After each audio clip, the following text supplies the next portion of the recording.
은혜로운 찬양에 감사를 드립니다. 말씀의 제목을 다 함께 따라해 주시길 바랍니다. 하나님만 바라보라. 하나님만 바라보라. 여러분들은 하나님만 바라보라라는 그 말을 어떻게 받아들이십니까?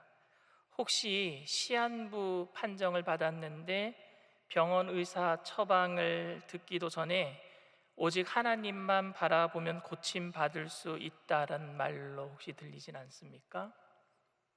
제가 기도원에서 2005년도에 사역할 때에 시한부 판정을 받은 암 환자를 만나본 경험이 있습니다. 그분들은 병원에서 시한부 판정을 받은 후에 수술이나 항암 치료 전에 먼저 하나님을 만나고 고침받기 위해서 올라오신 분들입니다. 그래서 엄청나게 기도하고 엄청나게 금식하고 부르짖습니다. 그것이 신앙적인 행동이라고 생각하고 있기 때문입니다. 저도 그렇게 생각합니다. 그런데 어떤 암 환자들은 하나님을 먼저 바라보더라도 고침받지 못하고 시간을 많이 지체한 후에 결국 병원에 가서 수술을 받든지 합니다. 그래서 그분들 생각에 혹시 내가 중간에 끝까지 죽을 때까지 내가 하나님만 붙잡아야 되는데 중간에 내가 포기하고 내려와서 수술 받는 것 때문에 그래서 고침받지 못한 것은 아닐까 하는 생각을 하기도 합니다. 여러분 정말 그렇습니까? 저는 미국에서 목회하는 동안 소셜 시큐리티라고 하는 사회보장연금을 교회에서 들지 않았습니다. 왜냐하면 교회에 처음 담임 목사로 청빙될 때 교회 재정 상태가 좋지 않아서 한 달에 1,500불, 우리나라 돈으로 한 160만 원 정도밖에 받을 수 없었기 때문입니다. 만약 교회가 저에게 소셜 시큐리티를 내주게 되면 한 달에 저는 1,000불도 받지 못하게 됩니다. 왜냐하면 제가 은퇴 후에 받는 연금의 반은 제가 돼야 되고 반은 교회에서 되어줘야 되기 때문에, 그러면 반 이상을 제가 내야 되기 때문에 제가 1,000불도 못 받게 되는 그런 상황이 발생하게 되고, 교회도 저 때문에 또 재정적인 출연을 해야 되기 때문에 어려움을 당할 수밖에 없는 상황이었습니다. 그런데 미국에서는 목사님들에게만 하나님만 의지하고 은퇴 후에 사회보장연금제도 소셜 시큐리티를 받지 않겠다라고 서약을 하면 목사님들에게만 그것을 안 내도 된다라고 하는 어드밴테이지를 적용해 줍니다. 왜냐하면 목사님들은 하나님만 의지하는 사람들이니까 기독교적 문화 안에서 미국에서는 목사님들이 그렇게 하나님만 의지하겠다라고 결단하면 이거 안 내도 됩니다 라고 인정해 준단 말입니다. 그런데 다른 사람들은 다 내야 돼요. 근데 목사는 자기가 안 내겠다고 결단하면 안 내도 됩니다. 그게 미국의 법입니다. 저도 사례비를 많이 받았으면 소셜 시큐리티를 내고 싶었습니다. 중간에 교회가 부흥해서 제 사례비가 오르기는 했지만 처음에 서약한 것을 바꿀 수가 없어서 계속 제가 소셜 시큐리티를 내지 않았습니다. 하나님만 바라본다라는 것은 목사가 노후 준비를 하지 않고 이렇게 결단하며 살아가는 것을 여러분 의미하겠습니까? 저야 어쩔 수 없이 소셜 시큐리티를 내지 못했지만 대부분의 미국에 계신 목사님들께서는요, 이 소셜 시큐리티를 다 내고 계시거든요. 그러면 그분들은 하나님을 바라보지 않는 목사님들이십니까? 노후 준비를 하니까? 여러분들은 돈이 필요할 때에 하나님만 바라보십니까? 아니면 은행에 가서 대출을 문의해 보십니까? 저는 한국에 오자마자 큰 돈이 필요해서 은행 가서 신용대출을 받았습니다. 이런 것이 하나님을 바라보지 않고 인간의 방법을 여러분 사용한 것이겠습니까? 제가 하나님만 바라보고 있다면 어떤 분을 통해서, 어떤 성도를 통해서 저에게 큰 돈을 어떤 분이 주셨겠습니까? 오늘 본문에서 미가 선지자는 당시 이스라엘 백성들에게 하나님만 바라보라고 이야기하고 있습니다. 미가서 오늘 읽었던 본문 7장 5절에서 7절 말씀입니다. 너희는 이웃을 믿지 말며 친구를 의지하지 말며 내 품에 누운 여인에게라도 내 입의 문을 지킬지어다. 아들이 아버지를 멸시하며 딸이 어머니를 대적하며 며느리가 시어머니를 대적하리니 사람의 원수가 곧 자기 집안의 사람이로다. 오직 나는 야훼를 우러러보며 나를 구원하시는 하나님을 바라보나니 나의 하나님이 나에게 귀를 기울이시리로다. 이웃을 믿지 말래요. 친구도 오지 말라고 합니다. 옆에 잠자고 있는 부인도 믿지 말래요. 집안에 원수가 있으니까 오직 하나님만 바라보라고 미가 선지자는 말하고 있습니다. 미가 선지자는 왜 이렇게 말하고 있을까요? 당시 이스라엘은 요담, 그 다음에 아하스, 히스기야 왕이 통치했던 시기입니다. 남유다의 요담 왕, 그 다음에 아하스 왕, 그 다음에 히스기야 왕. 근데 그때 당시에 이스라엘은요, 북쪽에는요 전통적인 강호 아수르가 있었고요, 남쪽에는 전통적인 강호 애굽이 있었고요, 동쪽에는요 아람 시리아가 있었고요, 그리고 신흥 세력인 바벨론이 아수르 옆에 커가고 있었습니다. 아수르가 이스라엘을 치려고 내려오면은요,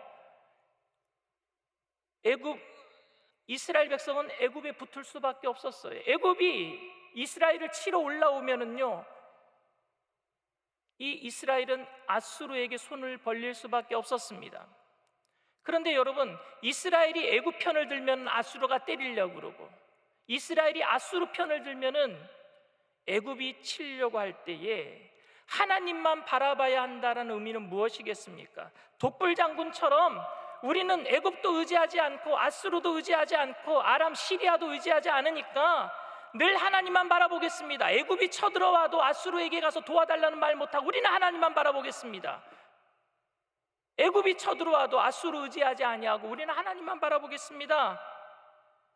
그런 겁니까, 여러분? 외교를 해서 아수르가 공격할 때는 애굽에게 원군을 요청해야 되고, 애굽이 치러 올라오면은 외교를 통해서 아수르에게 원군을 요청하는 것이 여러분 올바른 정치 외교 처세술 아닌가요? 요담 왕 때에 아수르가 엄청나게 강해졌어요. 전 세계사에도 여러분 아시리아 제국이라고 나오죠. 그게 성경에 얘기하는 아수르입니다.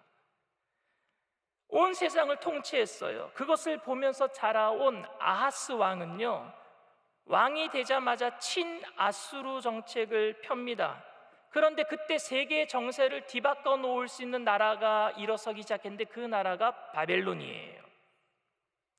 이 기회를 놓치지 않고 북이스라엘, 남유다와 북이스라엘이 나눠져 있었잖아요. 북이스라엘 왕인 베가가 당시에 이스라엘 옆에 북동쪽에 아람이라는 나라가 있었습니다. 시리아라고 하는 나라가 있는데 그 나라 왕 르신과 동맹을 맺어요. 그게 시리아 에브라임 동맹입니다. 아람 이스라엘 동맹이에요. 둘이 동맹을 맺어요. 그리고 아수르를 공격하자. 우리가 아수르에게 얼마나 힘들게 조공바치며 살아가는데 더 이상 그런 조공바치지 말고 우리가 힘을 합쳐서 바벨론이라고 하는 신흥 세력 국가가 일어나고 있으니까 이때가 기회다. 아수르를 치자. 그리고 우리 힘이 부족할지 모르니까 남유다도 끌어들이자. 그래서 아하스 왕을 찾아오는 거예요. 북이스라엘 베가 왕이 아하스에게 서신을 보냅니다. 너도 우리 힘에 합쳐라. 아람이랑 우리가 동맹을 맺었다. 너도 우리와 힘을 합치자. 여러분, 그때 이야기를 이사야서에 기록하고 있어요. 이사야서 7장 1절에서 7절 말씀입니다.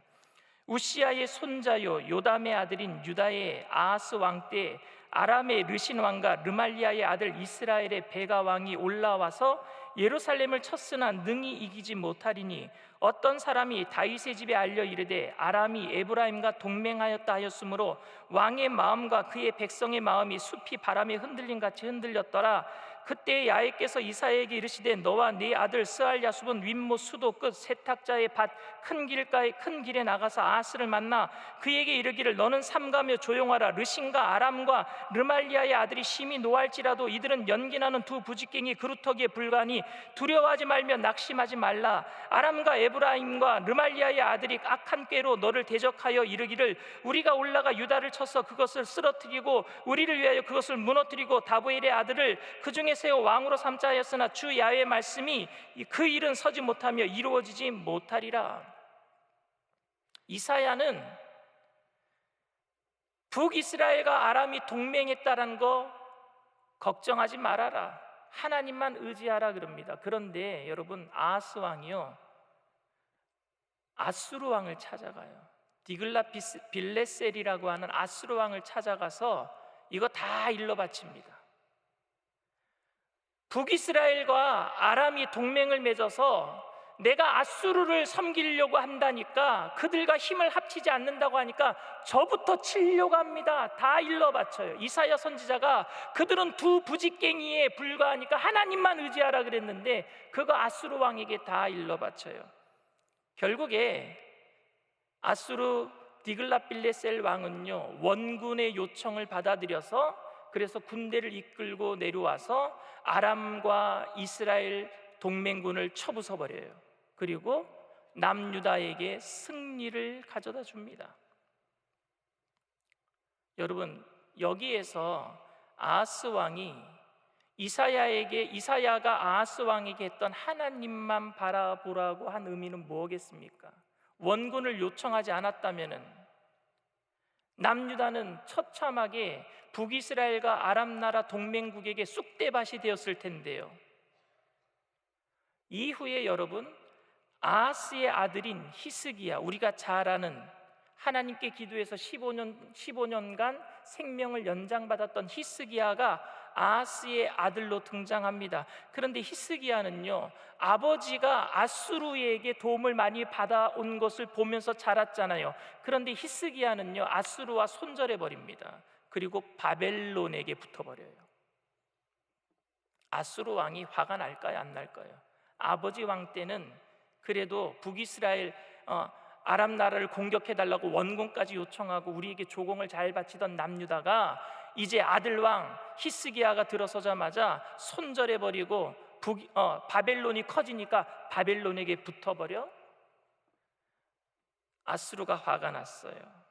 그래서 아수르 사네립 왕, 당시에 산헤립이라는 왕이 랍사게라고 하는 군대 장관을 보내서요, 이스라엘을 공격하고 이스라엘을 모욕하는 편지를 띄워요.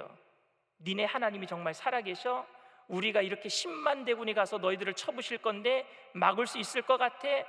이스라엘 백성들을 모욕하고 하나님을 모욕하는 편지를 히스기야에게 보냅니다. 그런데 하나님을 모욕하는 그 히스기야는 사네립의 편지를 받고요, 그것을 펴놓고 하나님께 막 부르짖습니다. 눈물로 부르짖어요. 그래서 하나님께서 히스기야의 기도를 응답하셔서 전쟁에서 승리하게 됩니다. 그런데 여러분, 정쟁에서 승리한 다음에 얼마 있지 않아서 히스기야가 자랑을 했어요. 어떻게 자랑했느냐면요, 성전 창고와 이스라엘의 창고를 열어서 바벨론 사신이 왔을 때 자랑했단 말입니다. 나중에 바벨론에게 공격받는 빌미를 제공합니다. 이스라엘 갔더니 성전에 보니까 금은보화가 많더라.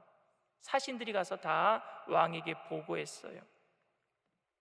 여러분, 아버지 때 바알과 아세라를 섬겼던 신상을 철폐하고 종교개혁을 일으켰지만 하나님만 의지했던 히스기야도 결국에 바벨론을 의지하고 바벨론을 사랑하고 말았습니다. 이스라엘의 역사를 보면은요, 그들은 이웃의 외세의 침략 때문에 한 번도 조용히 지나간 날이 없었습니다. 우리나라와는 똑같아요.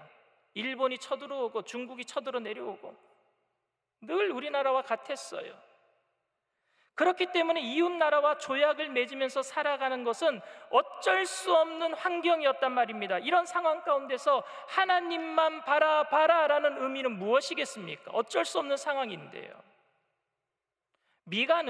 오늘 미가 선지자는 하나님을 바라보지 못하는 것에 대해서 두 가지를 이야기하고 있는 것 같습니다. 첫 번째, 하나님을 바라보지 못하는 것이 무엇이냐면요, 목회자와 지도자들의 타락이에요. 미가서 3장 5절 11절 말씀입니다. 내 백성을 유혹하는 선지자들은 이에 물 것이 없으면 평강을 외치나 그 입에 무엇을 채워주지 아니하는 자에게는 전쟁을 준비하는도다. 이런 선지자에 대하여 야훼께서 이르시되 그랬어요. 11절 말씀입니다. 그들의 우두머리들은 뇌물을 위하여 재판하며 그들의 재판장은 싹스를 위하여 교훈하며 그들의 선지자는 돈을 위하여 점을 치면서도 야훼를 의뢰하여 이르기를 야훼께서 우리 중에 계시지 아니하냐 재앙이 우리에게 임하지 아니하리라 하는도다. 선지자는 뭔가 입에 물려줘야지만 평강을 외친대요. 입에 물려주는 것이 없으면 악담을 퍼붓는다고 합니다. 그리고 재판하는 사람들은 뇌물을 받고 재판을 한대요. 제사장들은 돈을 받기 위해서 말씀을 선포하고요, 선지자들은 점을 치면서 평강을 외친대요. 괜찮다 괜찮다 괜찮다. 여러분, 제가 먹고 살기 위해 목회하는지 목회하기 위해서 먹는지 저는 잘 압니다. 저는 목회하기 위해서 먹어요. 요새는 저희 사모님이 살 빼라 그래서 풀만 먹고 있습니다. 그런데 풀을 먹는 이유도, 샐러드를 먹는 이유도 목회하기 위해서, 건강해지기 위해서 먹는 거예요. 돈 때문에 절대 목회하지는 않습니다. 그런데 목회자가 타락하면 돈 때문에 목회할 수도 있겠다 싶습니다. 저는 이민 목회 시작하면서 3년 동안, 처음 3년 동안 한 달의 사례비를 1,500불, 우리나라 돈으로 약 160만 원씩만 받았습니다.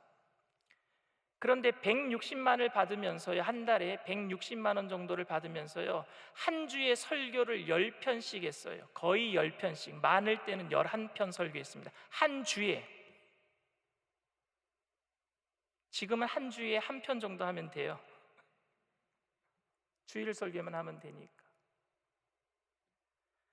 그리고 교회 망가진 거 수리 제가 다 했습니다. 수리할 때 제가 수리비 따로 받은 적 없습니다. 미국에는요, 레이버피라 그래서 인건비가 되게 비쌉니다.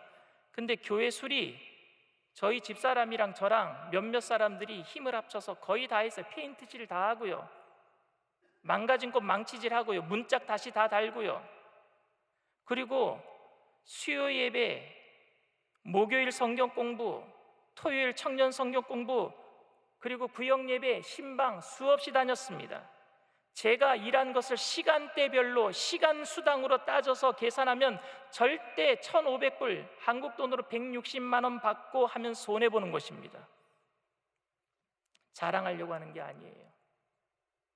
돈 때문에 목회해서는 안 된다는 걸 얘기하고 싶어서 그래요. 사명 때문에 하는 거잖아요. 그런데 한 달에 500만 원 받으면서도 성경 공부반을 개설할 때마다 강사료 주지 않으면 성경 공부반을 운영할 수 없다고 하면 그건 돈 때문에 목회하는 거라고 생각합니다. 뭔가 더 하는 것에 대해서 돈을 요구하는데 돈 주지 않으면 그거 못하겠다고 하면 그거 돈 때문에 목회하는 것 아닙니까? 두 번째로 생각해 봐야 될 것은 형식적인 종교 생활로 인한 도덕성의 타락입니다. 제사장과 리더자들이 타락했다면 마찬가지로 백성들도 똑같이 타락했단 말입니다. 미가서 6장 6절에서 8절 말씀입니다.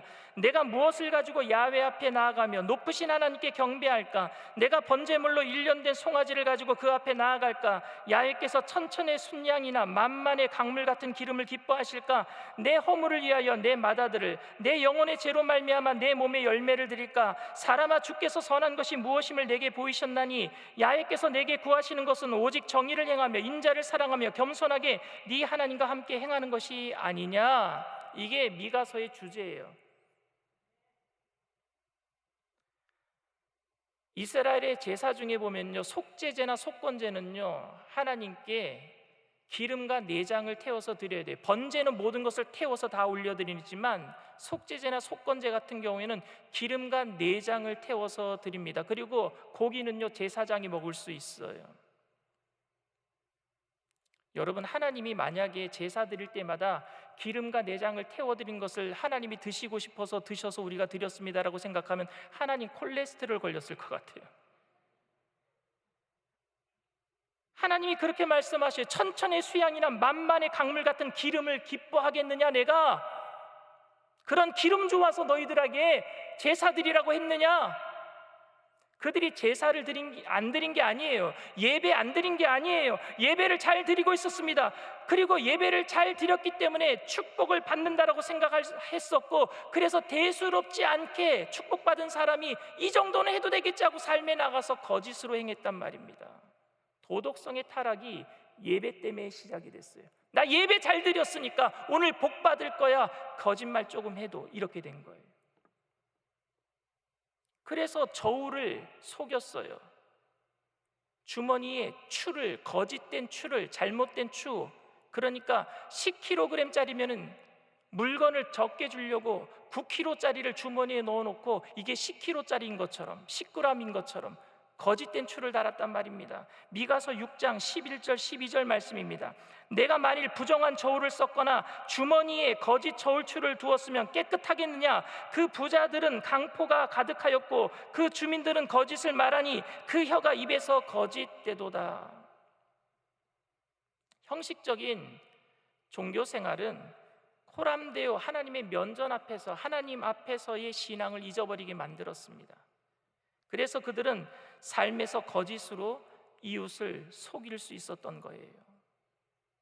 우리는 거창하게 나는 하나님만 바라보겠습니다 이런 것 자랑하지 않더라도, 예를 들어서 내가 죽을 병에 걸렸을 때 병원 의사들 바라보지 않고 하나님만 바라보겠습니다 라고 고백한다거나, 경제적으로 어려움이 있을 때 사람들 의지하지 아니하고 주님께서 책임져 주실 것을 내가 믿습니다 라고 장담하지 않더라도 우리는 삶에서 하나님을 바라볼 수 있습니다. 그것은 내 삶의 목적이 주님이신가 아니면 이 땅인가, 날마다 내 자신에게 물으면서 출발할 수 있을 때 그렇게 할 수 있어요. 하나님이 주인이시라면은 목회자가 어떻게 거짓되게 행할 수가 있겠습니까? 하나님이 주인이시라면은 성도가 어떻게 이 땅에서 거짓되게 살아갈 수가 있겠습니까? 내가 주인이니까 내가 잘 먹고 잘 살기 위해서 목회도 기술로 할 수 있는 거예요. 내가 더 잘 먹고 잘 살기 위해서 거짓으로 남들에게 속임수를 발휘할 수도 있는 거예요. 이 땅의 주인이 누구예요? 내 삶의 주인이 누구입니까? 오늘 우리를 불꽃 같은 눈동자로 쳐다보고 계시는 주님 앞에서 우리는 행해야 될 줄 믿습니다. 하나님만 바라보라는 미가의 의미가 바로 그런 의미예요. 네 삶에 지금 주님께서 바라보고 계시지 않느냐? 그 앞에서 어떻게 거짓되게 행할 수가 있느냐? 하지만 과연 우리들에게 그런 능력이 있을까요? 거짓을 행하지 아니하고 교만하지 아니하고 온유하고 겸손하게 예수님의 그 모습을 닮아가면서 살 수 있는 능력이 우리에게 있습니까? 일상생활에 희노애락에 삶의 눈이 맞춰진 우리들이 과연 하나님만 바라볼 수 있겠습니까? 그래서 이스라엘 백성들은 삶이 망가지고 종교적이고 형식적인 삶으로 점철되고 있을 때에 이것을 바로잡을 수 있는 힘이 사람에게 있는 것이 아니라 하나님에게 있는 것을 하나님이 아시고 미가 선지자를 통해서 그래서 너희들에게 메시아를 보내줄 거야 라고 미가 선지자를 통해서 메시아에 대한 예언을 하고 있습니다. 미가서 5장 2절에서 4절 말씀입니다. 베들레헴 에브라다야, 너는 유다 족속 중에 작을지라도 이스라엘을 다스릴 자가 내게로 나올 것이라. 그의 근본은 상고의 영혼에 있느니라. 그러므로 여인이 해산하기까지 그들을 붙여두시겠고 그 후에는 그의 형제 가운데 남은 자가 이스라엘 자손에게로 돌아오리니 그가 야훼의 능력과 그의 하나님 야훼의 이름의 위엄을 의지하고 서서 목축하니 그들이 거주할 것이라. 이제 그가 창대하여 땅끝까지 미치리라. 아멘. 그의 형제 가운데 남은 자들이 이스라엘에게로 돌아오게 하리라. 누구를 통해서? 베들레헴에서 태어나는 여자의 후손을 통해서. 하나님께서는 미가 선지자 예언을 통해서 메시아가 탄생할 곳이 베들레헴이라는 것을 알려주고 계세요. 결국 우리는 주님의 은혜 가운데 회복되게 될 줄 믿습니다. 내 힘으로 회복되는 게 아니라 주님의 은혜 가운데. 저는 여러분들이 경제적으로 어려울 때에 대출을 싸게 해주는 은행을 의지해도 괜찮다라고 생각합니다. 요즘 오징어 게임이라고 대출도 일찍 가서 줄 서지 않으면 대출이 비싸진다 그러더라고요. 신청 빨리 해야 된다고. 여러분이 아플 때에 병원 의사를 의지해도 좋다라고 저는 생각합니다. 여러분들에게 고난이 찾아올 때에 도울 수 있는 손길이 있다면은 찾아봐도 도움을 간구해도 괜찮다라고 생각합니다. 그런데 그 속에서도 여러분들의 삶의 목적이 주님이심을 잊지 말게 되기를 바랍니다. 내 삶의 목적은 주님이시다. 내 삶의 이유는 주님이시다. 그 주님께서 지금 여러분의 고난 상황 속에서도 함께 계심을 잊지 말게 되기를 바랍니다. 그분은 우리에게 오직 정의를 행하고 인자를 사랑하며 겸손하게 행할 수 있는 능력을 주시는 분인 줄 믿습니다. 오늘 미가가 결론적으로 얘기했던 부분이에요. 정의를 행하고 인자를 사랑하고 온유하게 행할 수 있는 능력, 내게 있는 게 아니라 예수님을 통해서, 성령님을 통해서 우리에게 부어질 줄 믿습니다. 그 예수님을 날마다 주인으로 바라보고 선한 싸움 다 싸우고 믿음의 의의 면류관 다 차지하는 저와 여러분들 다 되시기를 주님의 이름으로 축원을 드립니다. 이 시간 잠시 눈을 감고 묵상으로 기도해 주시기를 바랍니다.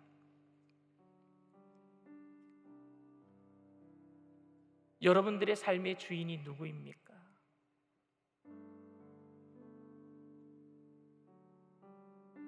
옛날에 민혜경이라는 가수가 내 인생은 나의 것이라는 노래를 불렀어요. 마귀는 오늘도 네 인생은 네 거야, 네가 주인이야 라고 얘기합니다. 그런데 여러분, 우리가 주인으로 살면서 행복했던 적이 얼마나 있었습니까? 여러분들이 여러분들의 삶을 책임지려고 할 때에 얼마나 행복했었습니까? 내 인생 내가 책임질 수도 없어요. 더더욱이 남의 인생 내가 책임질 수도 없어요. 우리의 삶을 주님 앞에 맡길 때에 주인 되시는 예수님께서 이 세상을 이기게 하실 줄 믿습니다. 세상의 고난 가운데 내 인생을 책임지겠다고 힘들게 등에 걸머진 모든 짐들을 지고 걸어가다가 쓰러진 여러분들, 이 시간에 이 자리에 나오신 분들 계십니까? 인터넷상에, TV상에 나오신 분들 계십니까? 오늘 그 짐을 주님께 맡기시길 바랍니다. 주님께서 여러분들을 일으켜 주실 줄 믿습니다. 혹시 교회를 떠났다가 믿다가 다른 곳에 갔다가 미혹하는 영 때문에 다른 이단에 빠졌다가 다시 이 자리에 나오신 분들 계십니까? 여러분들 집 나갔던 탕자도 다시 돌아올 때 아버지가 기쁘게 맞이해 주셨어요. 주님은 우리의 죄를 서에서 동이 먼 것처럼 멀리 하시고 깊은 바다 시면에 빠뜨리고 기억지도 아니하신다고 하셨어요. 오늘 여러분들이 믿음의 고백을 드릴 때 주님께서는 잘 왔다 안아주실 줄 믿습니다. 이 시간 제가 하는 기도를 여러분들 믿음으로 따라해 주시기를 바랍니다. 하나님 아버지, 저는 죄인입니다. 어디에서 와서 왜 살며 어디로 가는지 알지 못하고 방황하며 살았습니다. 저의 죄를 위하여 십자가에서 죽으시고 부활하신 예수님을 제 구주로 모셔드립니다.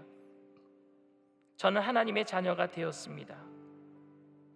지금부터 영원토록 주님과 함께 살겠습니다.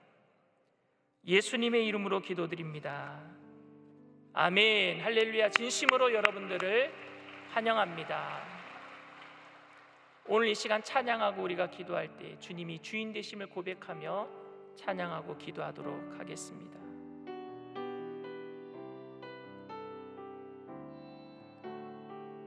내가 주인 삼은 모든 것 내려놓고 내 주 되신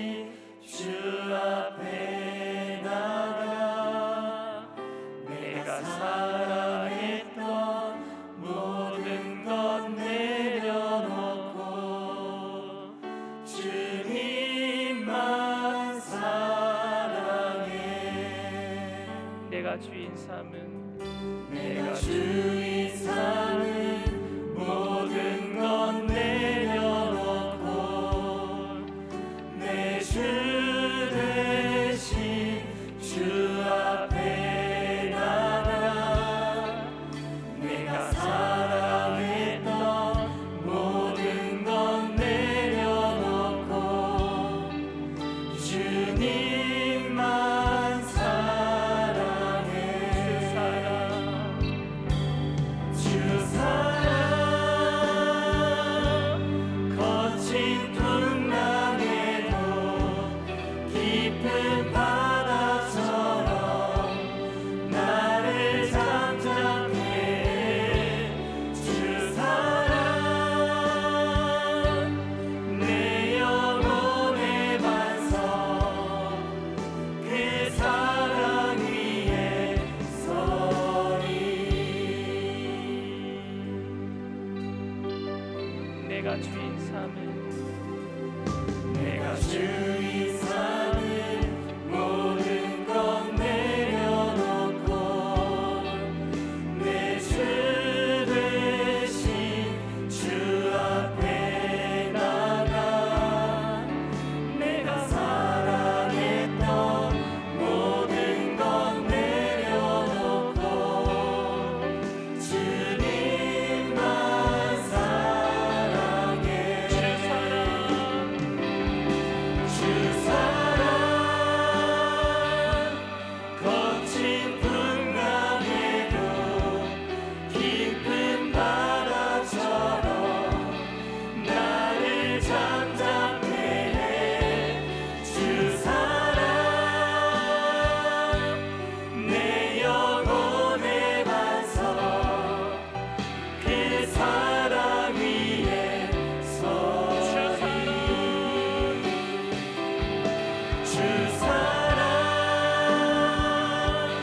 거친 풍랑에도 깊은 바다처럼 나를 잠잠케 해. 주 사랑 내 영혼의 반석 그 사랑 위에 서리.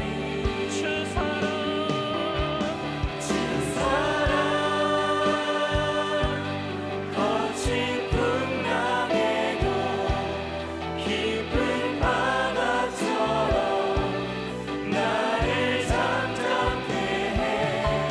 주 사랑 내 영혼의 반석 그 사랑 위에 서리. 주 사랑 거친 풍랑에도 깊은 바다처럼 나를 잠잠케 해. 주 사랑 내 영혼의 반석 그 사랑 위에 서리.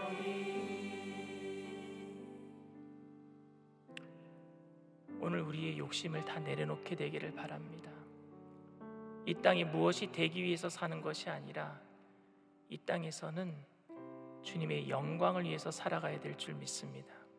나그네로 살아가는 거예요. 그러나 나그네이기 때문에 대충 사는 게 아니라 예수 그리스도의 영광을 드러내기 위해서 최선을 다해서 살아가야 됩니다. 그리할 때 영혼이 잘 되고 범사가 잘 되고 강건한 복을 받게 될 줄 믿습니다. 그 최선의 삶을 통해서 그리스도의 영광이 드러날 때에 주님만 높이게 하여 주시옵소서. 혹시 내가 더 높아지려고 하는 마음이 있다면 성령님 이 시간 나를 다스려 주시옵소서. 주님을 떠나고 내 멋대로 살았던 모든 과거의 죄를 주님 용서하여 주시옵소서. 이 힘이 내게로 있는 것이 아니라 주님부터 임하는 것이오니 성령으로 충만케 하여 주시옵소서. 이 시간 이 땅을 고쳐 주시옵소서. 우리의 가정을 회복하여 주시옵소서. 우리의 모든 질병을 고쳐 주시옵소서. 주님의 영광을 위해서 쓰임받게 하여 주시옵소서. 성령 충만함을 위해서 주님 세 번 부르고 동서로 흔들이 기도합니다. 주여